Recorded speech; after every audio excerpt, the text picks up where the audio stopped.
right now. And so, good afternoon. It is really wonderful to have all of you here today on this beautiful but very cold in New Jersey Friday. Goodness. It is a pleasure to welcome all of our students, our community members, our educators to today's program, Third Generation Voices of the Holocaust. This program is being co-presented by the Holocaust Resource Center of Kean University, the Institute for Holocaust and Genocide Studies at Raritan Valley Community College, and 3G New Jersey. The session will run as follows. Momentarily, I'm going to hand things over to my colleague, Michelle Edgar, who's going to introduce our speakers. Each of our speakers will present their family story, and then we will have time at the end for some questions. In terms of asking questions, I'm going to ask that everybody uses the chat box, the chat function at the bottom, to put your questions in there, because otherwise we have a lot of voices, especially in our classrooms, and we want to ensure that we answer all of your questions. So again, thank you so much for being here. Michelle, the floor is yours. Hey, wonderful. Good morning, everybody, or I guess good afternoon. It's nice to see everyone. Again, as Adara had mentioned, my name is Michelle Edgar. I'm the program specialist for the Institute of Holocaust and Genocide Studies at Raritan Valley Community College. I'm also here wearing another hat. I am one of the co-founders of 3GNJ. That name is for third generation descendants of Holocaust survivors. And there are two other people that are on the call today that were also involved in the creation of this group, Elise Wolf and Jessica Wang, who I'm going to introduce. So Jessica Wang is the proud granddaughter of Abe and Frida Applebaum, both Holocaust survivors. She lives in Bridgewater with her husband, 2 kids, and dog Mabel. Jessica is the Senior Vice President of Placement at 2U Inc. So welcome, Jessica. And we also have today Rachel Fishman. Rachel is part of our 3GNJ group. She is a descendant of Holocaust survivors. Both her maternal grandparents were Holocaust survivors, and being the descendant of survivors had considerable influence on her life. Hearing her grandparents' stories, as well as voraciously consuming Holocaust literature from a young age, shaped her view of the world and inspired her to continue learning about the Holocaust throughout her education. She became involved with 3GNJ, a New Jersey-based group of grandchildren of survivors who are passionate about ensuring that their families' members' stories of survival are not lost or forgotten. In 2019, Rachel participated in 3GNY's We Educate program, so that she could continue the tradition of Holocaust education that motivated her throughout her life. Rachel grew up in Cheshire, Connecticut. She attended high school at Colway Rosemary Hall. She completed her undergrad education at Tufts University, followed by graduate school at Cornell Graduate School of Medical Sciences. Rachel is married to Neil Fishman, and they have 3 children, Sylvie, age 8, Ilana, age 6, and Henry, age 3. They live in Springfield, New Jersey. So we welcome Rachel, and I'm sorry, Rachel, if I messed up on some of the names of the schools that you attended, but welcome, thank you.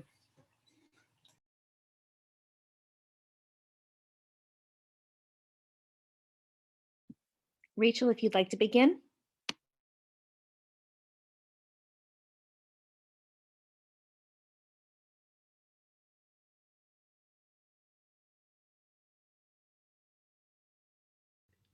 Rachel, I think you need to unmute.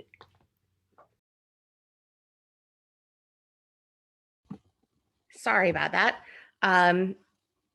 So my name is Rachel. Today I'm going to be sharing my maternal grandmother's story of survival during the Holocaust. I'm really glad that all of the 5th and 6th graders are with us today. I know that this is heavy material for kids, but I started learning about it when I was your age, and I know that you can handle it.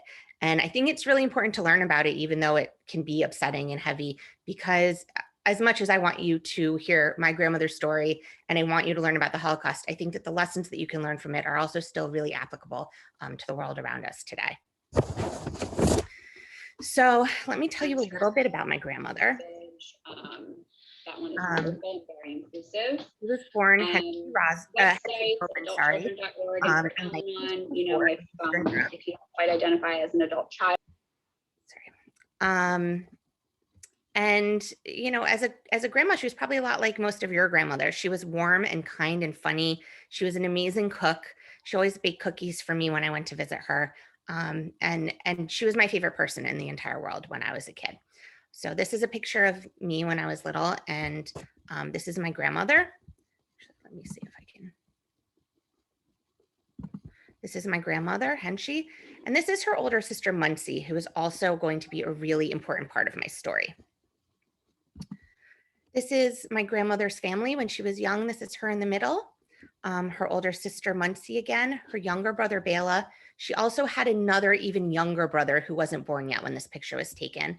And her parents, I'm actually named after her mother, Rachel. She lived a really great life when she was a kid. Her family was very loving. Her parents owned a successful tobacco and candy store in the town that they lived in. They were very financially well off. She was smart. She was educated. She was a great student. She had a lot of friends. She had, you know, nice things. And she really had a perfect childhood in a lot of ways. She grew up in a town called Baraksaz, which the borders of these countries changed a lot between World War I and World War II. So when she lived there as a child, it was part of Czechoslovakia, but it was a Hungarian town. They spoke Hungarian, they ate Hungarian food, they considered themselves Hungarian. It had the largest and one of the wealthiest Jewish populations in that part of the world at that time. About a third of the town was Jewish. And they were religious Jews. They followed all the laws about the foods that they could eat and the way they dressed, and they went to synagogue every week. But they were also really part of the community. They were assimilated and integrated into the community. They lived and worked side by side with non-Jews. They were friends with them. My grandmother went to public school with non-Jews, and there was really no anti-Semitism that she experienced as a kid.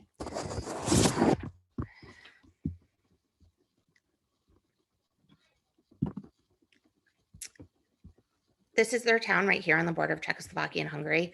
In 1938, Hitler takes over Austria. World War II hasn't actually started yet, but the countries are starting to pick sides.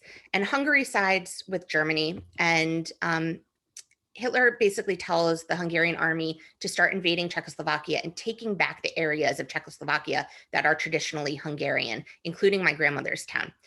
So in the fall of 1938, the Hungarian army invades her town, and her life really changes overnight. I think that a lot of us can probably relate after this year. You know, one day her life is normal and happy and safe and comfortable, and the next day it's not. The first thing that they did was any Jews who couldn't prove that their family had lived in the area for the last 100 years were immediately deported to Poland, where Jews were already being killed. So overnight, hundreds of families that she has grown up with disappear, never to be heard from again. And the other thing that happens is her neighbors, her non-Jewish neighbors, really start turning on them very quickly. Very quickly, they go from being friends to hating them, you know, calling them names. They refuse to shop at my great-grandfather's store anymore. You know, her friends, her non-Jewish friends would no longer speak to her. The world suddenly became a very unfriendly place. And they lived like this for about a year until World War II officially starts. That's when the Hungarian army starts really enforcing some of the anti-Semitic laws that Hitler has put in place. My grandmother's no longer allowed to go to school. She's a 15-year-old high school student at this point. She loves school. She's very proud of her education. And she's told that she's no longer good enough to go to school. Her Jews are no longer allowed to own businesses. So her father has to shut down his store, which is her family's only source of income. The Jewish family's radios and cars were taken away. They have a curfew. They're basically cut off from the outside world at this point. They don't know what's going on. They don't really know about what's happening to Jews in other parts of Europe. And they don't know if things are better or worse. So they stay put, and her father works odd jobs and does as much as he can to earn money. And they're kind of barely surviving at this point. They live this way for 3 years. During those 3 years, her older sister, Muncie, gets married and has a baby. Her younger brother is able to get forged documents and escape to Budapest, which is the capital of Hungary, and he ends up spending the entire war there in hiding. My grandmother's also actually offered forged documents at this point, but she's a 15-year-old girl who has never been away from her family before, and she's too scared to go by herself with these forged papers and leave her family, so she decides to stay. So they live this way for 3 years until 1942, things sort of slowly getting worse and worse. They have less and less money. There's less and less food. The Jews are treated worse and worse by their neighbors. And they sort of think, things can't possibly get worse than this. And then one day in the fall of 1942, Hungarian soldiers show up in town and arrest all of the men. There's about 1,000, maybe 1,200 men Jewish men left in town at this point. They're all arrested and taken away. They don't know where they're being taken. Their families don't know what happens to them. We know after the fact that they were forced to do labor for the Hungarian army, basically any job that was too difficult or dangerous for the army to do, things like clearing mines on the front lines of the war. These Jewish prisoners were sent to do, and a lot of them died. They really have no money at this point. Her father was the only one bringing in any money, and now he's gone. Muncie's husband was also bringing in some money. He's gone. My grandmother works spinning yarn. She's very good at spinning yarn. So she spins Angora yarn from a rabbit farmer, and basically all day. She works like 20 hours a day spinning yarn to make barely enough money to eat. And they live this way for another year. She's 20 now. It's been about 5 years that they've been living under these war-like conditions where the Jews have, no rights, no money, no food. She's 20 years old. All of her non-Jewish friends have graduated from high school. They've gotten married. They've started families. And she's basically a prisoner in her own town. But that said, at this point, up until this point, the Hungarian army has been in charge. And as bad as they weren't nearly as bad as the Nazis, as the German army. They wanted to humiliate and enslave the Jews, but they didn't actually want to kill them all. And Hitler's getting a little bit frustrated that Hungary isn't carrying out his plans the way he wanted them to. And he has the Nazi army invade Hungary at this point. In March of 1944, the Nazi army invades Bergszázsely, her town. At first, they actually think things are getting better. The men are returned. Her father comes back. Her sister's husband comes back. They think this is a good thing, but it's actually a trick. The Germans are ready to start deporting all of the Jews in their town to concentration camps, primarily to Auschwitz.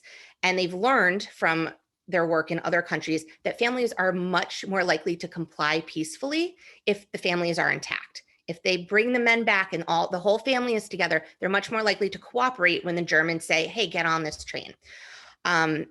So a few weeks later, after the men were returned, on the last day of Passover in April 1944, my grandmother's 20 years old, and Nazi soldiers knock on their door. They are forced out of their house in minutes. They barely have time to grab anything. And they're marched to a brick factory outside of town. The 12,000 Jews that are sort of left in the surrounding area are all forced to live in this brick factory for about a month. There's very little food, water. There's no sanitation, no bathrooms, no showers, nothing like that.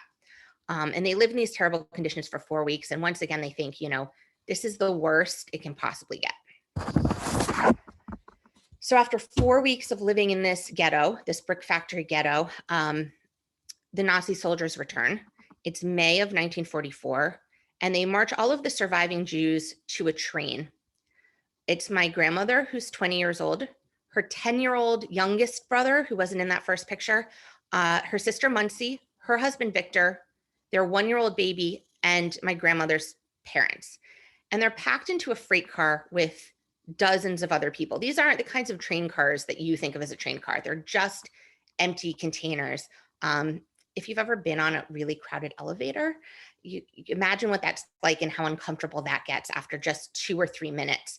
This is kind of like that. Dozens of people are packed into these empty cars. There are soldiers with guns threatening anybody who isn't cooperating or who tries to run away. The door is barred shut from the outside. It's dark. There are no windows. There are no seats. There's not even room for people to sit down on the floor because they're packed in so tightly. They have to take turns sitting down a few at a time. There's no food. There's very little water. There was maybe a bucket full of water for everybody to share. There's nowhere to go to the bathroom. There are old people and sick people and crying babies.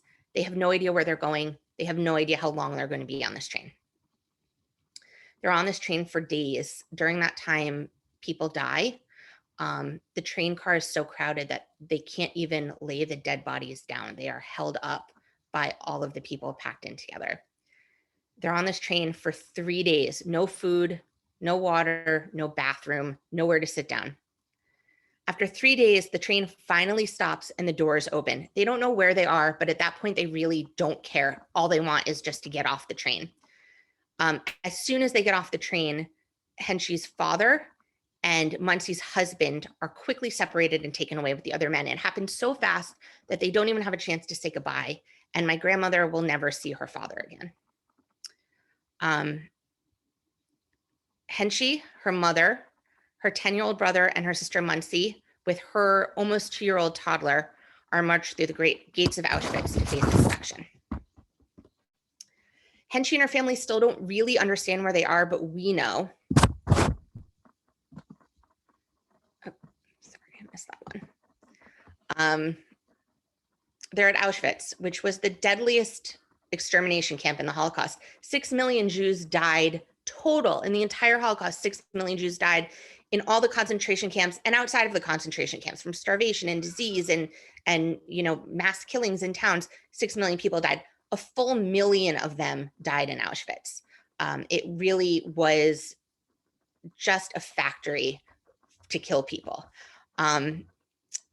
And 3/4 of all of the Hungarian Jews that existed before World War II were killed at Auschwitz.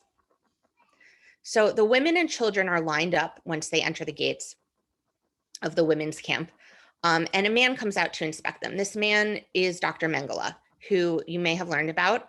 He was one of the most brutal Nazis. He tortured and performed medical experiments on thousands of Jews, and he was the person who decided more than anyone else who lived and who died. So they line everybody up, and a Jewish prisoner walks down the line and whispers in Muncie's ear that she should give her baby to an older woman. Their mother hears this warning and takes the baby from Muncie and holds him. And this warning might not seem like that big of a deal to you guys, but this prisoner risked their life to tell my family that. The Nazis would have shot them for breaking even the tiniest rule. So giving a warning like that was life-threatening for them, and they did it anyways to try and save as many lives as they could. And I've heard from other speakers that most people didn't usually listen to these warnings. What mother with a baby in a strange, dangerous place is going to willingly hand their child over? But maybe because it was her own mother, she did.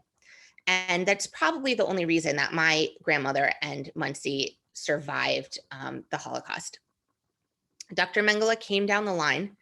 He sends Henschie and Muncie to the right and sends their mother and the 2 children to the left. The line on the left, which my great-grandmother, my grandmother's mom, has my name and is my age at this point in time. And she's taken with these 2 children. The line that she's in is sent immediately to the gas chamber and killed. If Muncie hadn't handed over her baby, she would have been in that line. She would have been killed, and my grandmother would have been alone. And if she had been alone, I don't think she would have survived. The line on the right with Henschie and Muncie is sent to be processed into Auschwitz. They are stripped naked. They're hosed off with cold water. Their heads are shaved. They're tattooed with identification numbers. Any tool that can be used to dehumanize them is used by these guards. Muncie and Henschie make a promise to each other at that point that they're going to stay together no matter what. The guards are purposely splitting up family members and friends. They want to make lives for these prisoners as difficult as possible. They don't want them to have any hope or any support. Muncie happens to be registered under her married name. They have different last names. So the guards don't realize that they are related. They pretend not to know each other and manage to get assigned to the same bunk. Later that day, after they're settled into their bunk, my grandmother asks one of the female guards in the bunk what happened to her mother and her brother. And the guard points to the black smoke billowing out of the crematorium. Those are the ovens where they burned all of the dead bodies. She points to the smoke and tells my grandmother, "That's your family." Auschwitz is basically hell on earth. I'm not going to spend too much time on it because I know that you've probably learned about it. And my grandmother isn't there for very long, but every day the prisoners face inspections where people are randomly pulled out to be killed. You live with the knowledge that you can be killed at any moment for any reason. They managed to survive like that for 2 months, and they managed to get transferred together to a labor camp in Hamburg, Germany. So this is where they started, right around here. And then they go on a train to Auschwitz here. And now they're put on a train all the way to northern Germany. This is where Hamburg is, right up here. Hamburg was basically destroyed by the American and British armies about a year before my grandmother gets there. The city is rubble. And their job, they're put into a labor camp for Jewish women, and their job is to go into the city every day and just clear rubble, shovel it, put it into wagons and carts, haul it out of the city. It's back-breaking labor. They do it through the entire fall of 1944 and the entire winter of 1945. They are only given short-sleeve dresses and wooden clogs to wear. They have no jackets, no coats. This is northern Germany in the winter. My grandmother always told me that the thing that got her through it was her hatred for the Nazis. She woke up every morning determined to survive because that was her way of beating them and winning, was just to survive every single day. She also had told me that there were several occasions where she felt like a higher power was watching over her, including in that line at Auschwitz, that there was a higher power helping her survive. And one day, after spending the entire day clearing rubble, there were 150 women in their group, and they were put into 3 trolley cars to go back to their camp. The Nazi soldiers lined them up and had them count off. The first 50 women went in the first car, etc. For the very first time since arriving in Auschwitz, my grandmother and her sister get separated. My grandmother's sister happens to be the 50th person in line and gets put into the first car. My grandmother is the 51st person and gets put into the second car. As the trolley is driving through the city, one of these giant burned out buildings collapses on top of the trolley and completely crushes the last 2 cars with my grandmother in it. Of those 100 women, about 30 of them died instantly. Another 30 were sent immediately to the gas chambers because they were too badly injured to work.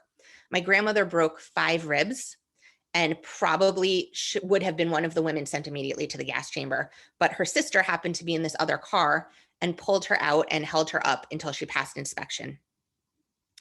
And the next day she was right back at work doing hard labor with 5 broken ribs, and basically only survived that because her sister was able to cover for her when necessary and protect her and take care of her. So they do this through the entire fall of 1944, the winter of 1945. The German army is losing the war at this point and sort of starts to abandon their concentration camps. I'm sorry, I lost my slide. I don't know what's going on. So they're transferred at this point to nearby Bergen-Belsen, which is also a concentration camp in northern Germany, close to Hamburg. It was one of the worst concentration camps. There were no chambers there. They didn't need them.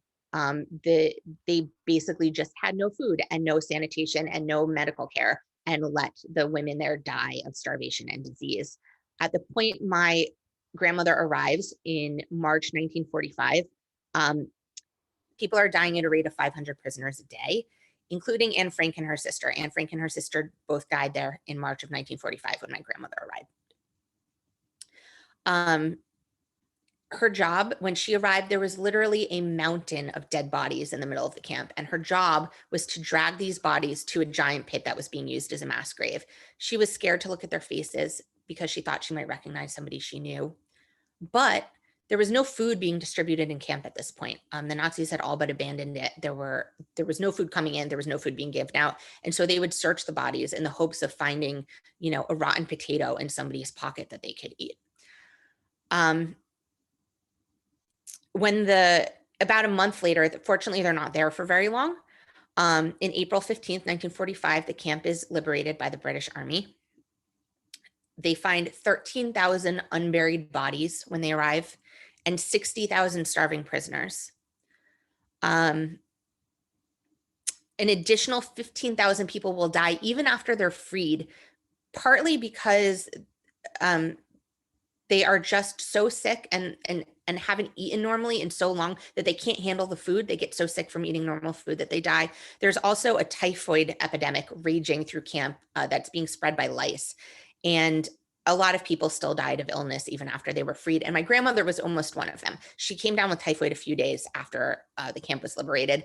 And fortunately, by that time, the Red Cross had arrived and set up medical facilities, and they were able to nurse her back to health. If she had gotten sick a few days earlier, or they had arrived a few days later, she wouldn't have survived. So now the war is over, essentially. They're free after being prisoners for a year and living in horrible conditions for 5 years before that. They're free, but what do they do, right? What do they do now? So they decide to go back to their town and see if they can find their family members and their friends. They take a they take a train back to Bergsaz. They're able to find Muncie's husband, Victor, and their brother, Bela. It's not really a happy reunion. They have to tell each other that their mother's dead, their father's dead, their brother is dead. Muncie has to tell Victor that their child is dead. As happy as they are to see each other, these aren't happy reunions. These are chances to tell each other who hasn't survived. My grandfather had returned to the town at that point. My grandfather, Irving Rosner, was from the same area, but he wasn't from the town. He was from a poor rural area outside of the town. And he had had a crush on my grandmother before the war, but he would never have been considered good enough by her family to marry her. He was very poor. He had to leave school in 5th grade to go work for his family. He was basically sold as a servant to a wealthy family so that his family could have money. But that kind of doesn't matter anymore. Social standing doesn't matter anymore. And he is kind and smart and hardworking. And after a few months, he asked my grandmother to marry him. I don't think my grandmother loved him then, although they did end up loving each other and having a very happy life. I think she was still just trying to survive. And in a very hostile environment where women had very few options, my grandfather was another chance for her to survive. She had to borrow a wedding dress and shoes. Her parents, her friends, her cousins and aunts and uncles, everybody was gone. There were only a few people at her wedding, and she told me once that it was the loneliest day of her life. So now they're married.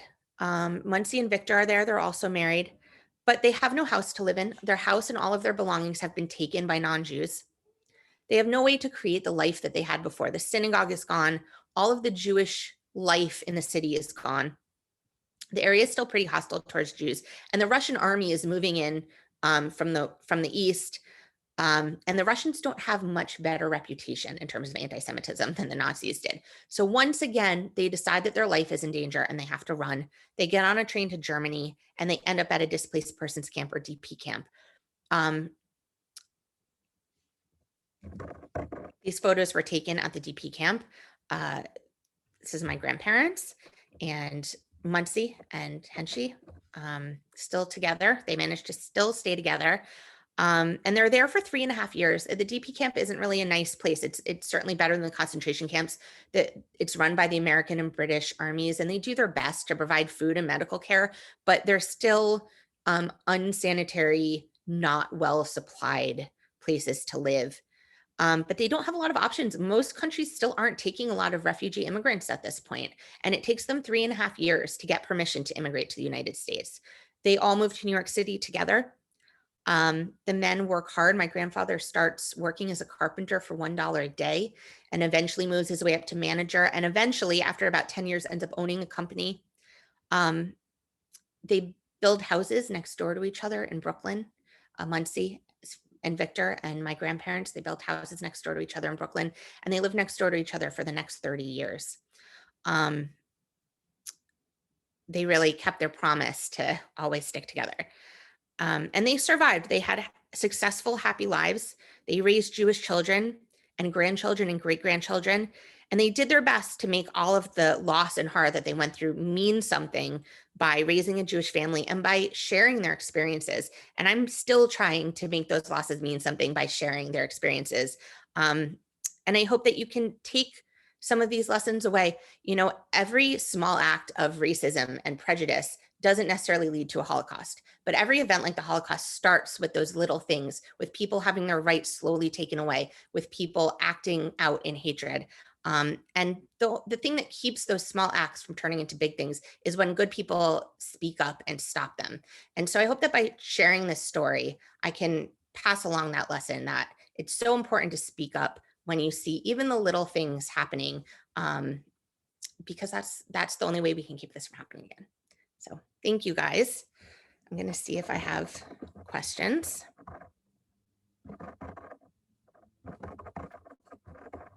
Or why don't we save the questions for the end? Is that okay with you, Rachel? Oh yeah, you want Jessica to go first? Yes, please. Is All that right, okay? perfect. Great. Okay, Jessica, it's all yours. All righty. Well, thanks. And Rachel, that was really great to see how your grandparents' story came together after we worked to present, pull together our presentation. So it was really cool. All right. Well, hi, everybody. I wanted to talk to you today about my grandpa, my Grandpa Abe. That's my Grandpa Abe. And normally if we were in person, but, maybe somebody can... Yes, we're seeing a different screen. Oh, yeah.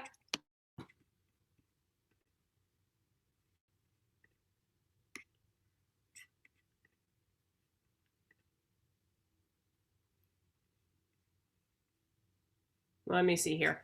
I don't know why that happened. Are you seeing a blank screen now? Oh boy. Give me 1 second. Bear with me.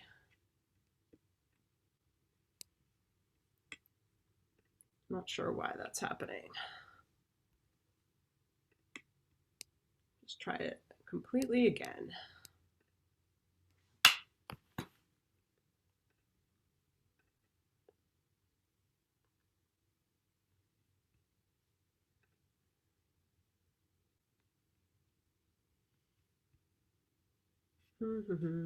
Sorry, Adara.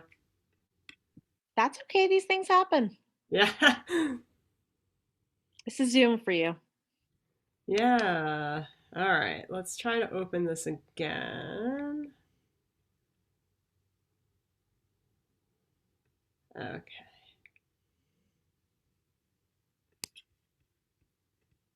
All right. Try it one more time here. How does that look? Great. All right, here we go. So I missed out on the opportunity to show you this cute little kid. So that's my Grandpa Abe. Hopefully that's what you see, Adara. All right, cool. So we got my Grandpa Abe there, and you have a cute little kid. Anybody want to guess who that cute little kid might be? I don't know if teachers, you want to unmute, or usually if we were in the classroom, I would ask somebody to take a guess. Yeah, that's me. Thank you.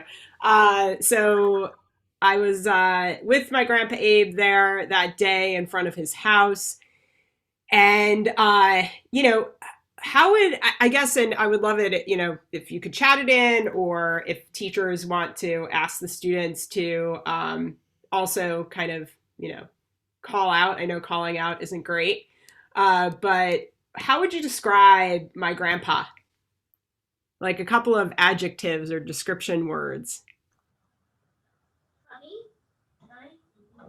Yeah, like he's big smile, funny, joyful. Yeah, caring, right? He was holding me tight, happy. Yeah, I love those. Excited. Yeah, protective. I love these. These are great. You have very smart students. Handsome. Yeah, a lot of people thought he was handsome. You know, all of those words are great descriptions of my grandpa. Proud, definitely proud. And the one thing I would add to that is big and strong. I would definitely remembered my grandpa just being like this big, strong, tall guy. But everything you described here in the chat or that you called out is exactly right. I was really, yeah, definitely beaming to be holding me. Whoops. I don't know. This thing has a mind of its own today. But I'm going to talk to you a little bit about, you know, what it was like for my grandpa to not only grow up, but also to be part of what we call the Holocaust, right? The Nazis' goal to get rid of Jews across the planet during World War II, right? But let's start, you know, with my grandpa and how he grew up. Um, he lived in Poland, in Europe, in a really, really, really small village. And if you could believe it, this was like the nearest city to where he lived. It doesn't look much like a city, right? You can tell if you look really closely that you know, the road is a dirt road, and those are not tire marks; they're horse and buggy marks. So you know, my grandpa grew up at a time when they were still in horse and buggies in Europe and in this poor town. But here in America, people are already driving cars, just to give you an example. I don't know, you can chat in. Does this look like, you know, big city that everybody would love to visit, or no?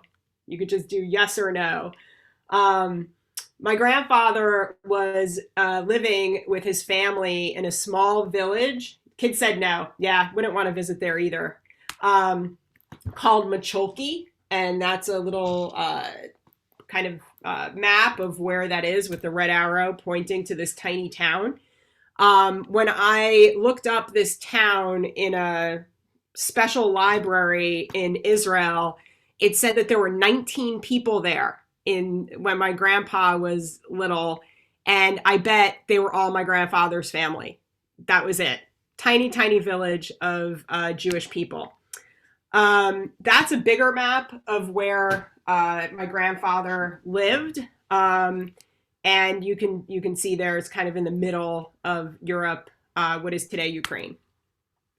So, you know, Rachel talked a little earlier about, you know, being kind to people, right? And unfortunately, when my grandpa was growing up, his neighbors were not kind to him or his family or to other Jewish people around them.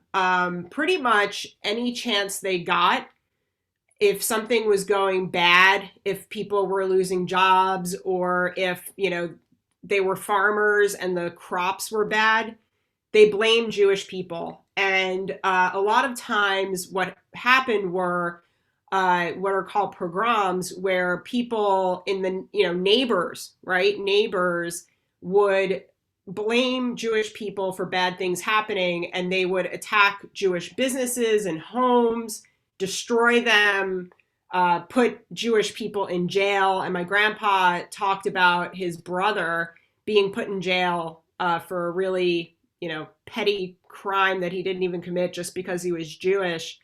And my grandfather told me that his brother was so big and strong, bigger and stronger than he was even, that he pulled apart the bars of the jail and escaped, right? Almost like a cartoon. So let me tell you about my grandfather's family. Mom and dad, Bella and Israel.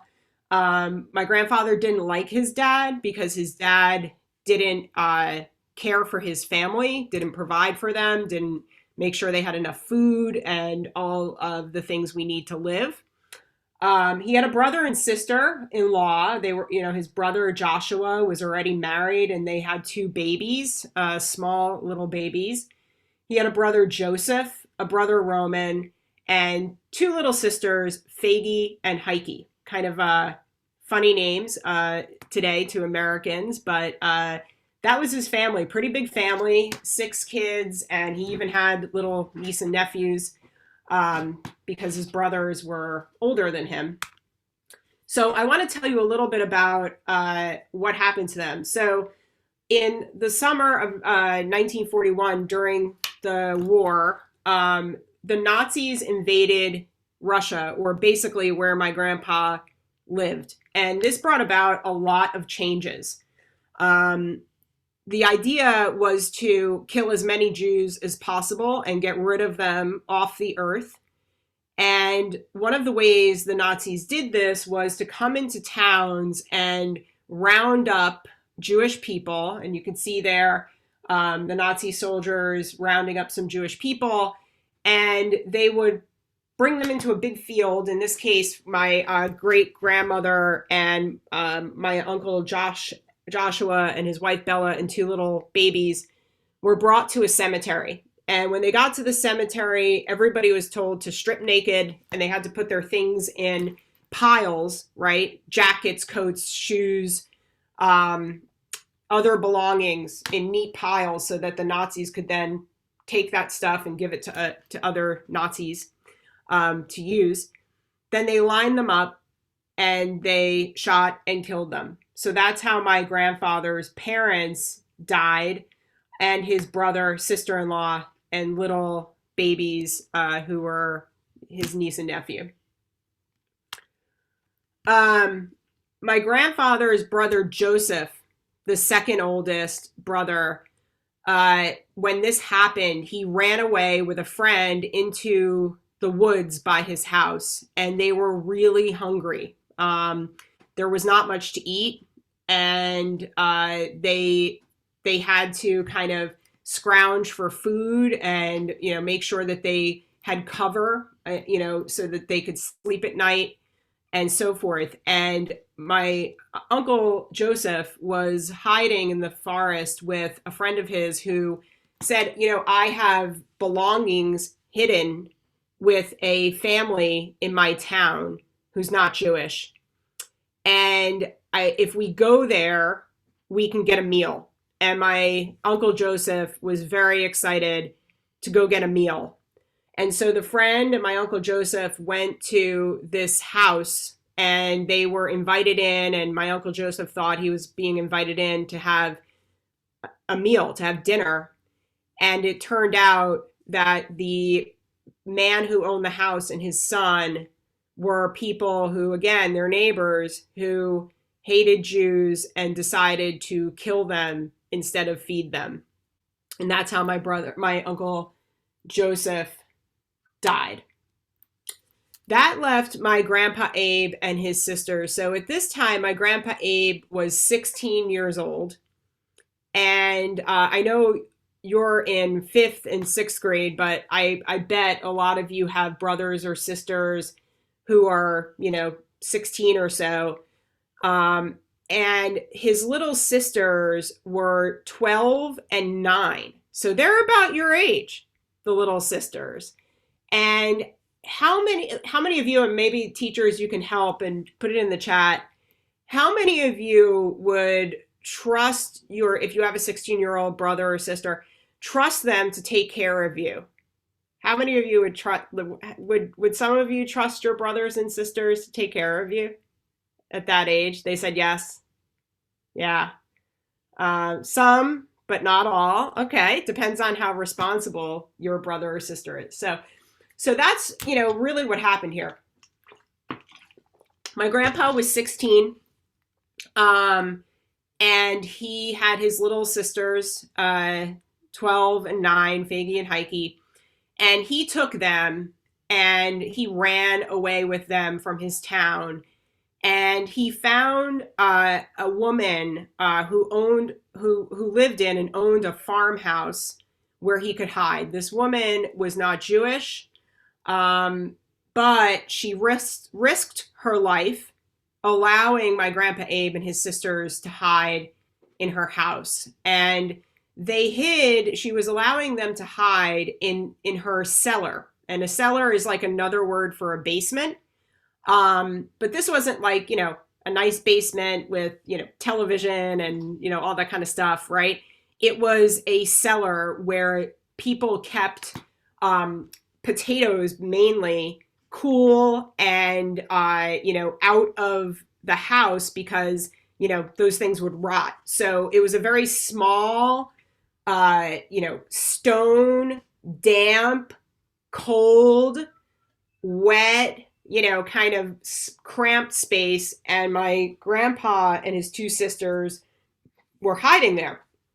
One day the woman came to them and said, "You have to go, you have to leave because the Nazi soldiers are coming. And if they find you here, they'll kill everybody. So you have to leave." So the woman tied up a little bundle of fabric with some scraps of bread and some other, scraps of food, tied it up into a little bundle, gave it to my grandfather and said, "Here, you have to leave, run." So my grandfather took his sisters and opened up the cellar door, and they are in a potato field, and he takes his little sisters each by the hand and he starts running with them.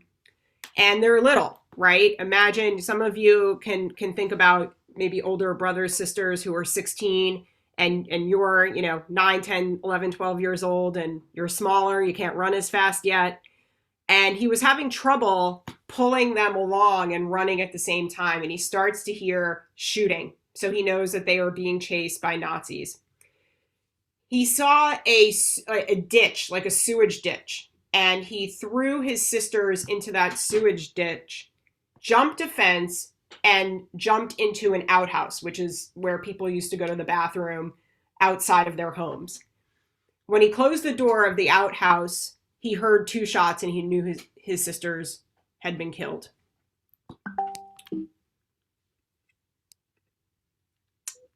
Now my Grandpa Abe is 16 and all alone. I think, and tell me if I'm correct, that you are relatively close to Philadelphia, where your school is and where you live. Is that right? Do I have the geography correct? Yeah. So I wonder how many of you are allowed to go to Philadelphia all by yourself without your parents? Anybody? Teachers, I bet they said no way, right? So my grandpa is 16 years old and now he's completely alone, right? So you're not allowed to go to Philadelphia by yourselves at your age, right? And he's just a little bit older than you and he's completely alone in the world. And what he did was he found a group of people who all were in the same boat, right? They all were Jewish people who were being hunted by Nazis to be killed. And they all had family members who had been killed.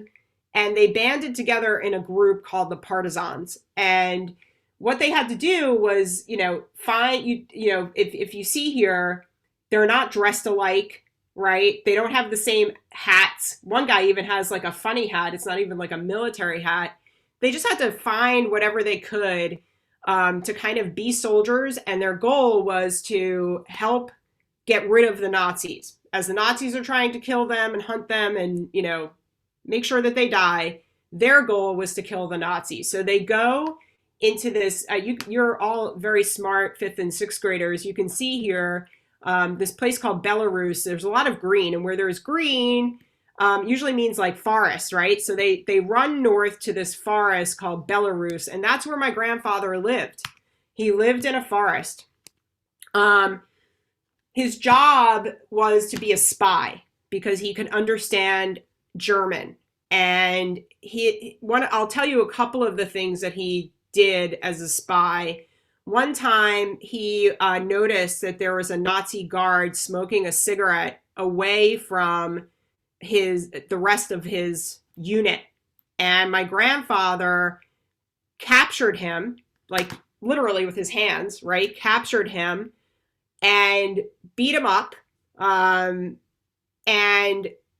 wanted to make sure that he couldn't get away because he had valuable information and papers that he wanted to give to the Russian army so that they could know what the Germans' next move was. So that was kind of one story. Another story is part of his job was to transport weapons across, you see a lot of these rivers, right? There's a lot of blue lines here.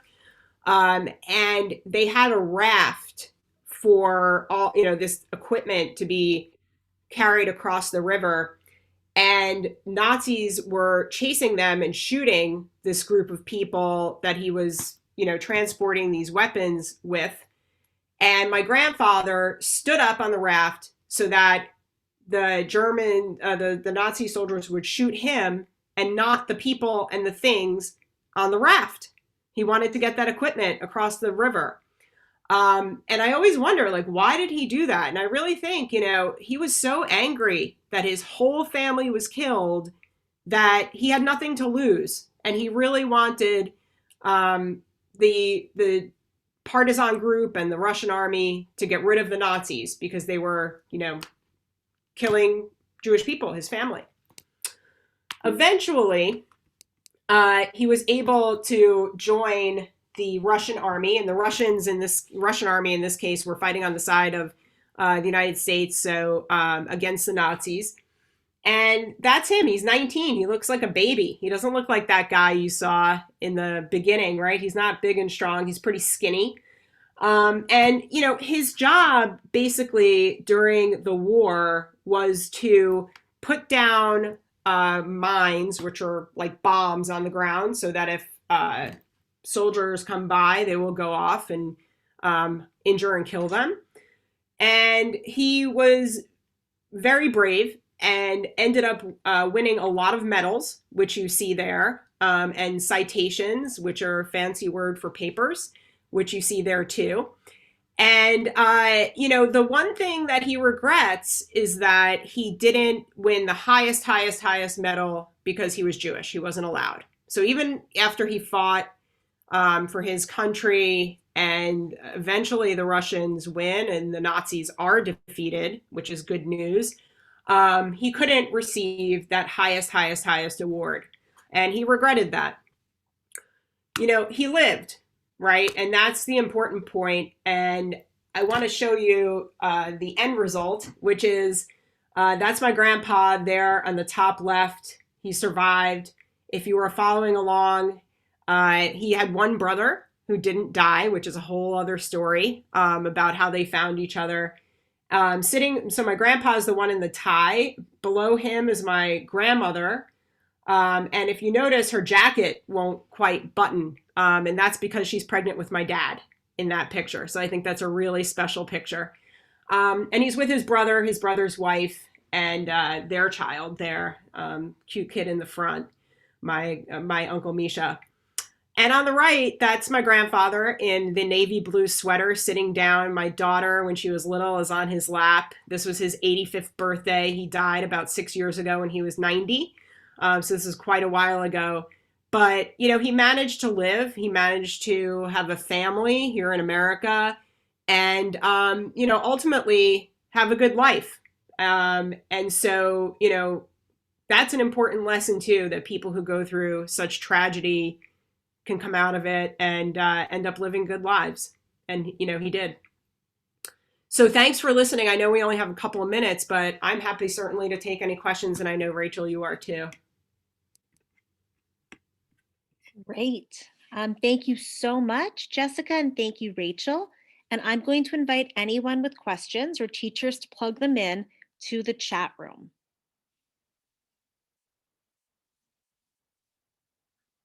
I have a question just to get things started. Sure. Jessica, did you, oh, wait, no, we have a student question. Okay, we're going to go for that.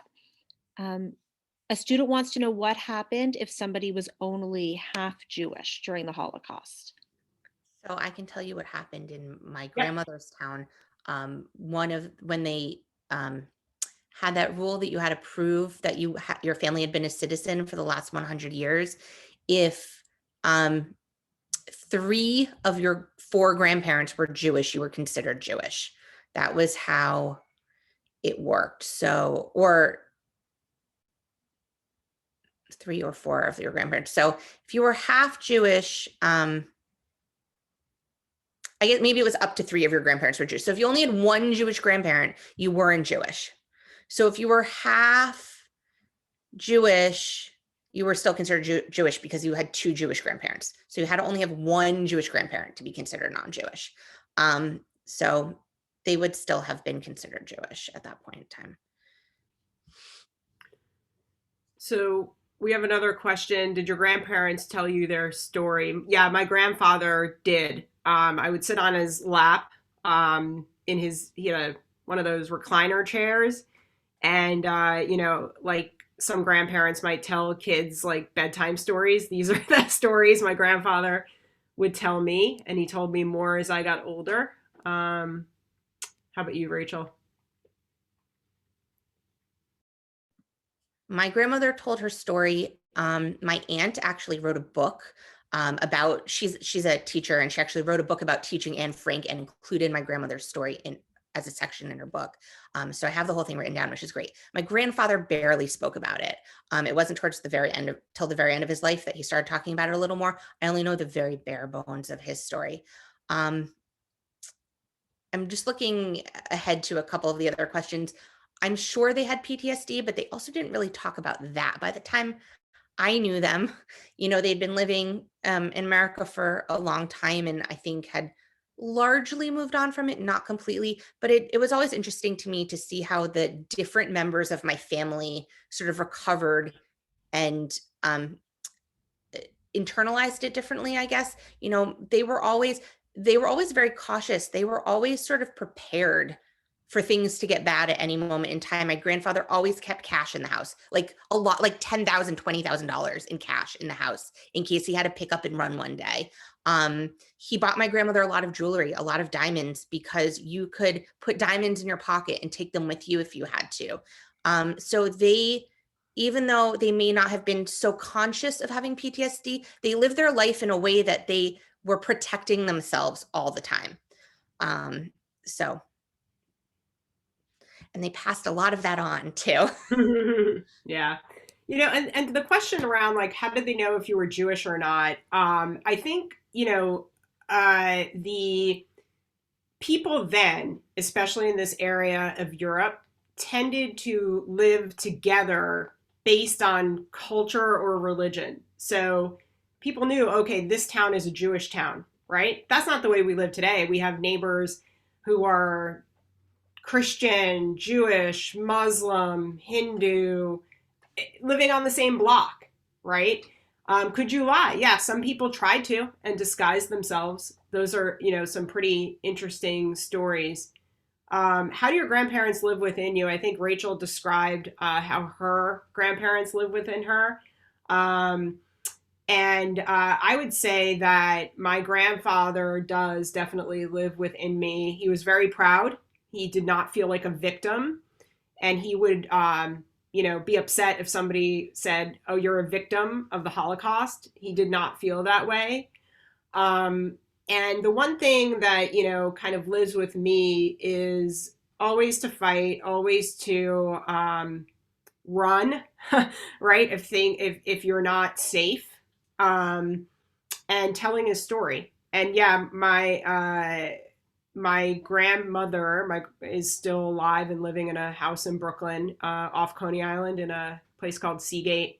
And my whole family still lives in Brooklyn. Maybe that was for you, Rachel. They don't still own. They were in Canarsie, and they all retired to Florida in the 90s. Houses. And my grandfather ended up having a really big contracting company, and he owned all of these waterfront warehouses in Williamsburg, Brooklyn, that he sold in like the middle of the 90s, right before they were worth a ton of money. And it always haunted him for like the next 20 years that he sold all of these properties before they were worth a ton of money. Yeah, that last question too. Did they ever see the woman near the potato farm again? They did. Interestingly, I'm trying to research this a little bit more. first of all, he only called her the woman. So I don't have a name at all. And neither anybody in my family. But after the war, they did find her. And my grandfather, which he did all my life growing up too, made a big barbecue in her honor. And, fed her and her family and really treated them incredibly well. So they survived. The woman survived. And I see a couple of other questions. How have your feelings or reactions changed about the Holocaust as you've grown from the children learning to now being adults and parents yourself? I can start, and then I apologize, Adara. I do have to leave, but I can give a quick note on that.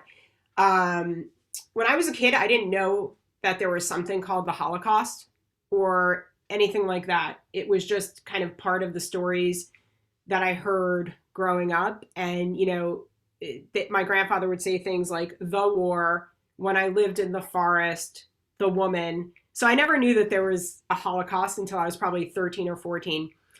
As I became an adult and had my own kids, my kids are now, my son will be 15 next month, my daughter's 17. Every time they went through a life, some time in their life, like when my daughter turned 9, I was like, wow, that's how old my grandfather's sister was, the younger one, when he saved her and tried to save her from being killed, right, running from the potato farm.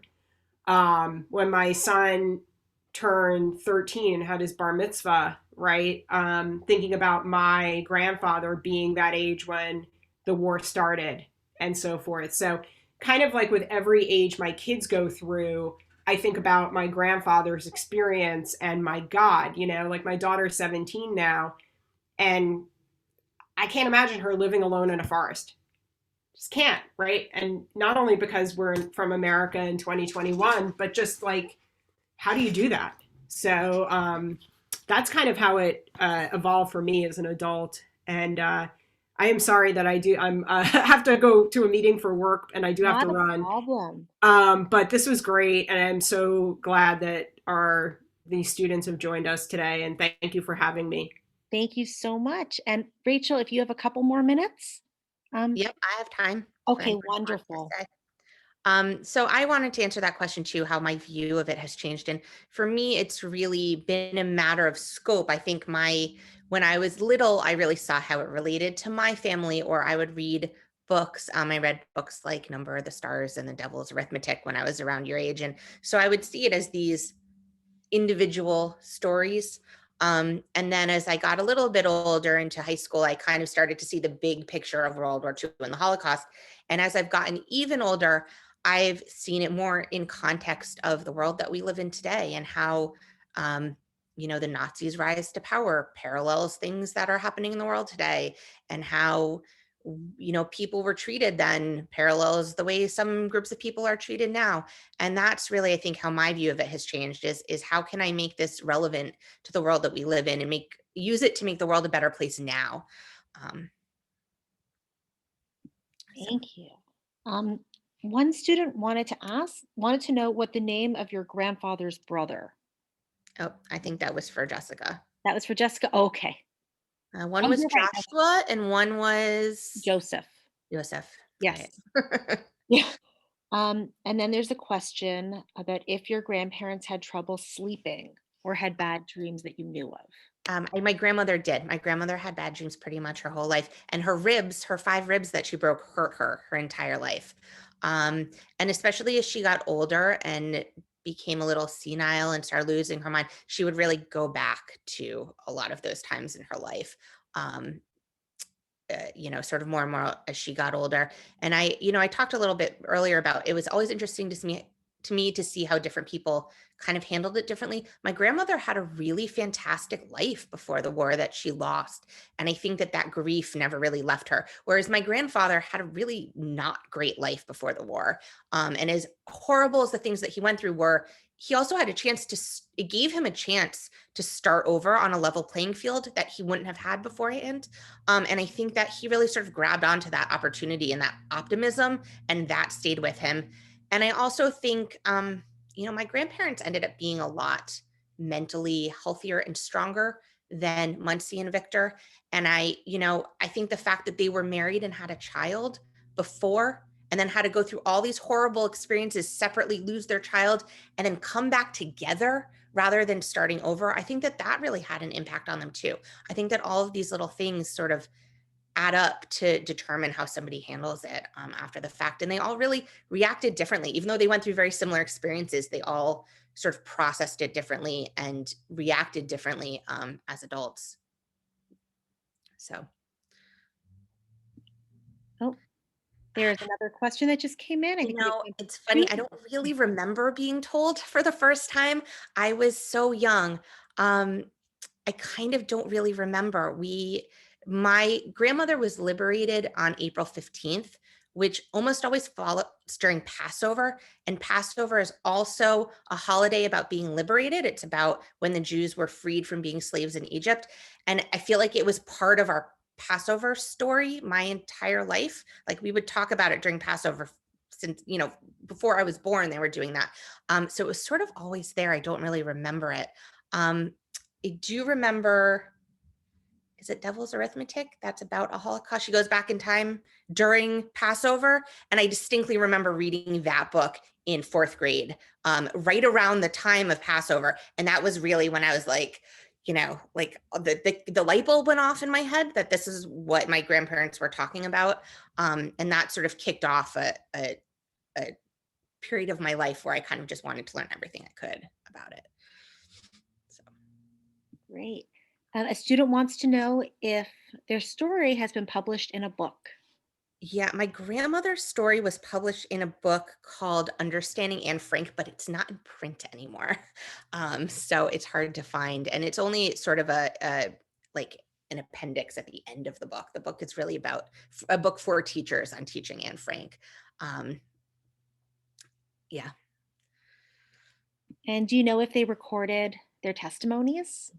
They did through Steven Spielberg Shoah Foundation. They do have testimonies, although I think the interviewer did a terrible job and I'm pretty disappointed with them. So that's sad. And I wish that I had done it when they were alive. It's hard. We didn't really, as much as I wanted to know more, you also didn't want to upset them. Also the times that I saw them are usually celebrations and holidays and things like that. And you didn't want to sort of start talking about the worst times of their lives and make them bring it up and dig it up. And, so it was hard as a child to kind of ask those kinds of questions. I wish I had done more of it. Oh, well, I think you did a beautiful job today paying tribute to them. By teaching and by passing that story along. And I'm so appreciative of your time, Rachel, and Michelle, your collaboration. And it's so special when we get to reach broad audiences. And just thank you to all of the students and the teachers who are here today. Thank you for making this opportunity available for your students, both the ones sitting in your classroom and the ones who are at home on their screens. And I will make sure that the recording is available for the students who couldn't participate today. So thank you very, very much.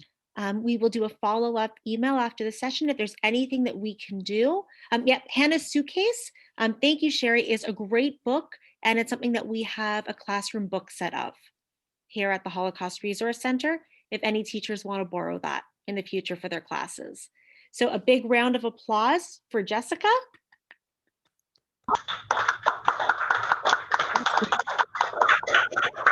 And we look forward to seeing everybody soon. Nice to see everyone. Thank you so much. Bye.